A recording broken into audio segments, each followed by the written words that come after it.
Well, my name's Anne Brooke, aka Handmade, and I'm an artist and tutor living and working in Brighouse, West Yorkshire. I'm a mixed media textile artist. I originally was paper collages, but now I do a lot of tutoring online, mainly because of COVID and people being able to go on Zoom and things like that. So lots of challenges online, and I'm developing my own mixed media textile work now. I'm coming out the other side of COVID, so it's just all busy really. Lots of fingers in lots of different paws really. Never intended on setting up, so I was invited to enter some work into the Calderdale Open Art Exhibition, and I'd just finished my City and Guilds in embroidery because I teach textiles at school, and I won a prize, sold the work, and my hubby convinced me to enter Art in the Pen in Skipton. Didn't think I'd get in because it's a contemporary art show. I did get in and sold some work there, and a couple of ladies from the Harrogate Embroiderers Guild asked me if I'd go and do a talk and run a workshop for their guild,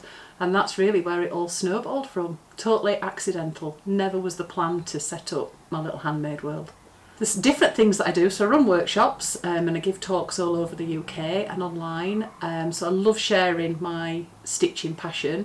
I have a lot of stuff that's online, with my Ko-fi channel and my YouTube channel, which has really grown over the past few years, and I'm now having the time, because I've cut down my hours teaching, to actually start developing my own practice again, which is nice because I've had a bit of a break from that for about 3 years because I've just been doing online stitching, I think, like lots of people have. So this all started from my stitch collages, so people just are interested in what I do and how I do it, and I never thought about running workshops. It was only when somebody said to me, "You're a teacher, don't you think you could run workshops?" that I started doing it. So I do the paper collages, boxes, hand embroidery, machine embroidery, and I've got new workshops this year looking at the vintage postcards and also looking at mono printing, so bringing a little bit of art into textiles as well, so it's going a little bit more mixed media, and that's all run from my studio shed, and I go around the country teaching as well.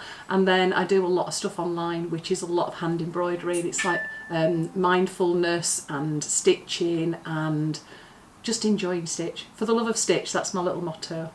Everything in my life is accidental, so I started stitching a long strip in 2018, not knowing we were going into lockdown, and was videoing myself doing it, and did more and more of it in lockdown. People found me and started stitching along, so we did a scroll and a book, and then I thought I was coming back to work.